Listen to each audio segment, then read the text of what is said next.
Hi everyone, I'm Huali. I'm researcher in clinical psychology and founder of Hua's Toolshop. I will talk about this today, digital tools for behavior change. And my approach today is to just show you a couple of cases and share some stories of how we at Hua's Toolshop, as well as other innovators, have used psychological basic principles to drive behavioral change. And I won't dig too deep into what services, what apps works and don't work, and what makes them work and not work. But yeah, I will start by letting you look at these three quotes that I will use as starting points. So the first one, give me a child and I'll shape him into anything. The next one is, what is love except another name for the use of positive reinforcement? And number three, a DJ was the freak in the corner that provided the music while other people had fun. So this last one might seem pretty awkward, pretty strange, pretty random. But I will show you how it actually jacks into the whole presentation just in a bit. But we will start with the first quote.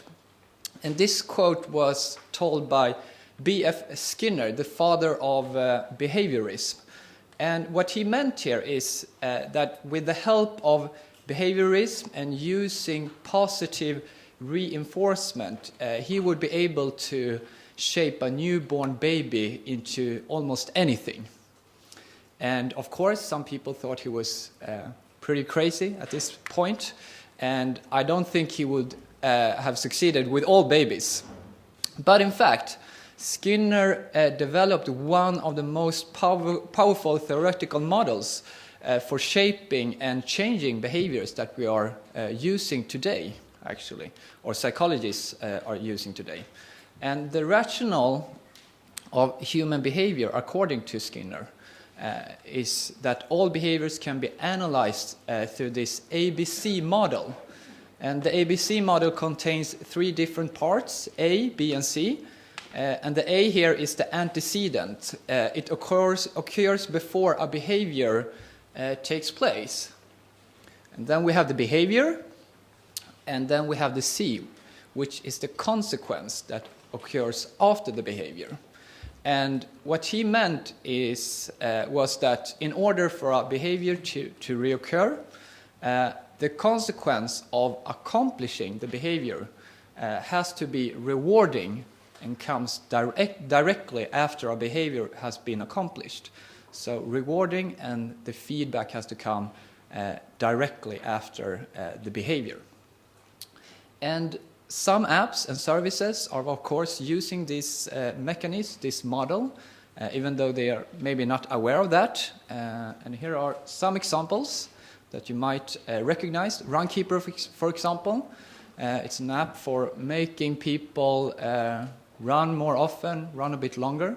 And from a psychological point of view, this is an extremely well-designed application. I think Skinner would have been extremely impressed by this service, because it's using all his mechanisms. So you get data, you get feedback, and you can even post your runs on social media to get this reinforcement after you have accomplished this behavior.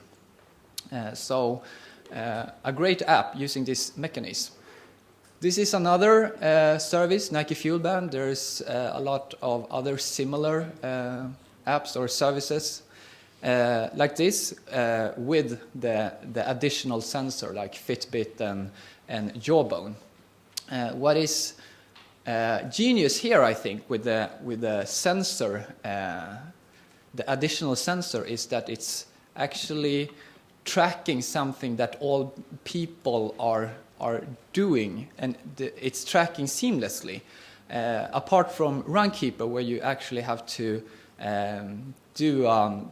you have to start tracking it. This is doing it in the background seamlessly. So it's gathering data that you normally don't even get. I mean, Runkeeper is just replacing this runner's watch and things like that. So I think this is really genius. This is another app doing a little bit different compared to Nike Fuel Band and Runkeeper. It tries to track all kind of behaviors. It's called Lift, and it's for tracking your everyday behavior, everyday habits. So, for example, exercise, inbox zero, read, floss, lost weight, whatever. So when you have accomplished that, you just check it off. Like, now I have done this. And you gather data, and you can share your data with friends, so you can start following people.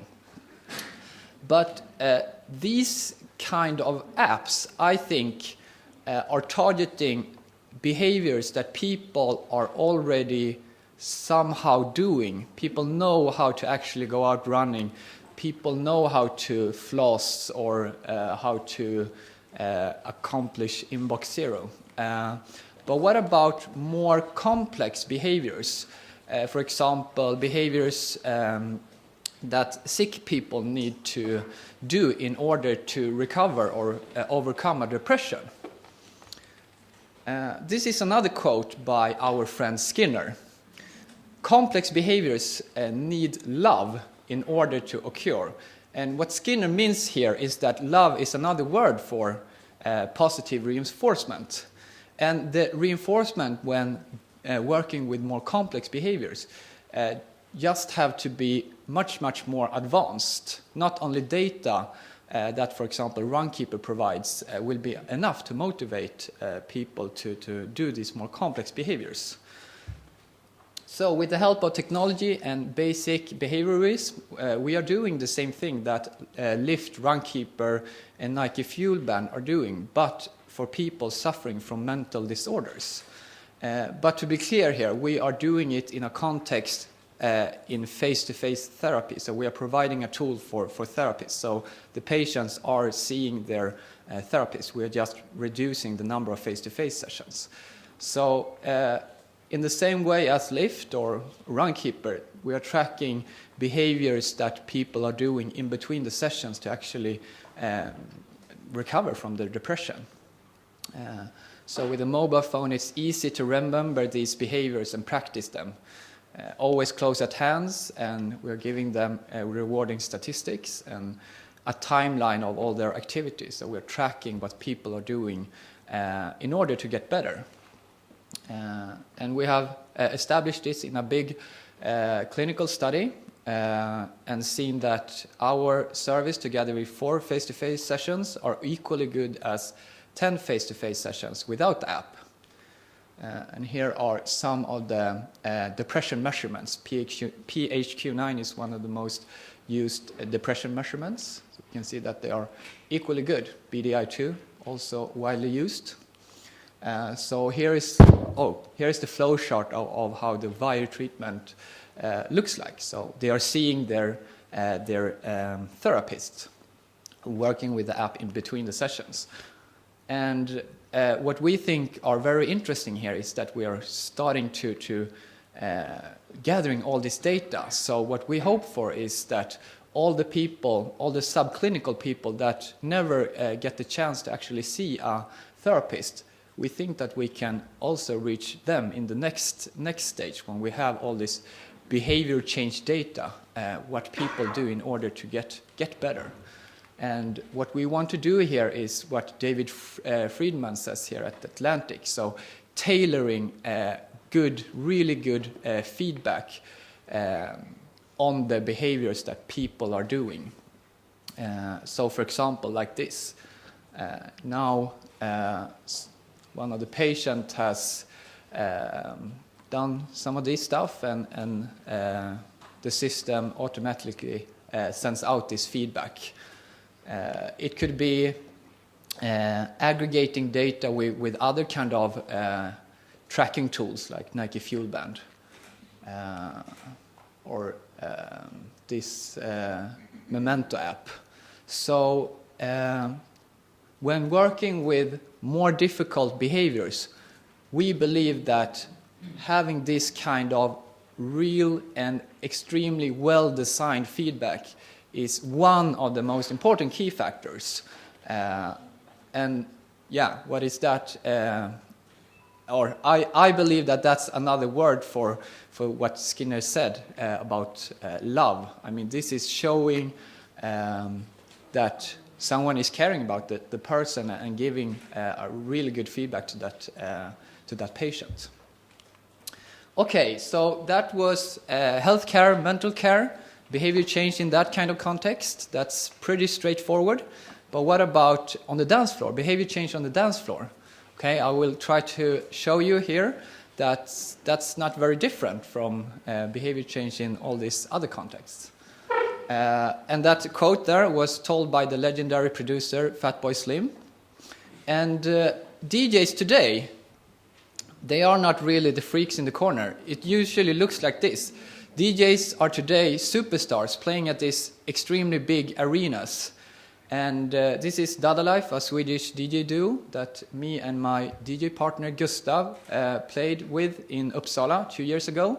It looked like this. And after that gig, we decided to start a new DJ act with the mission to actually disrupt some of the dance music industry. Because what we think is that even though DJs are really superstars, they mostly look like this. Guys in t-shirt and jeans. And if you're really cool, you put on these really nice shades.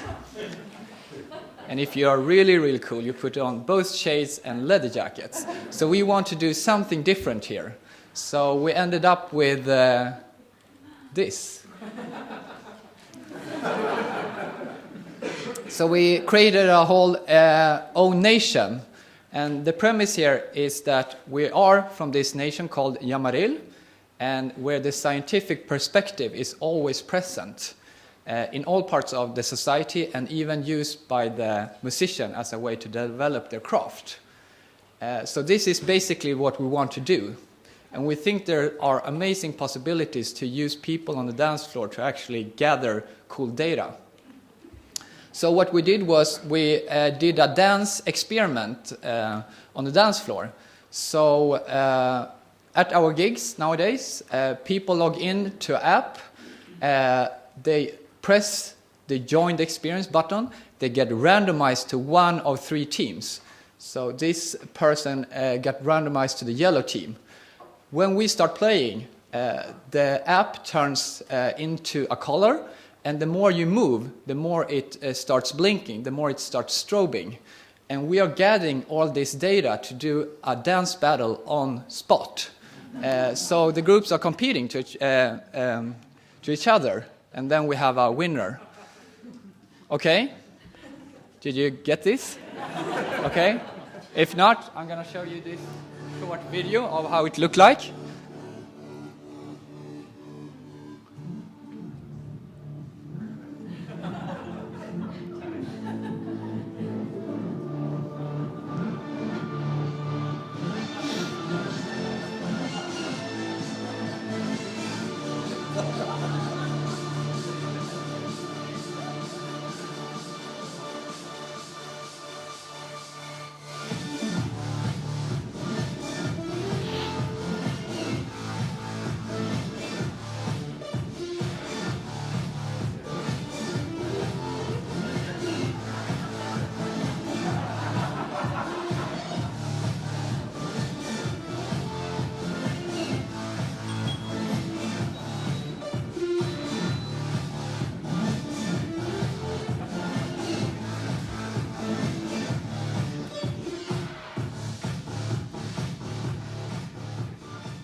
Yeah.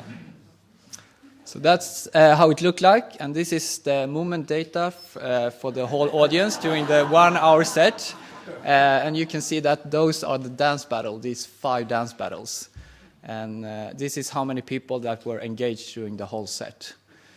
So we're actually going to publish a paper on this into a scientific journal. So, I mean, this is also behavior change, driving physical activity on the dance floor.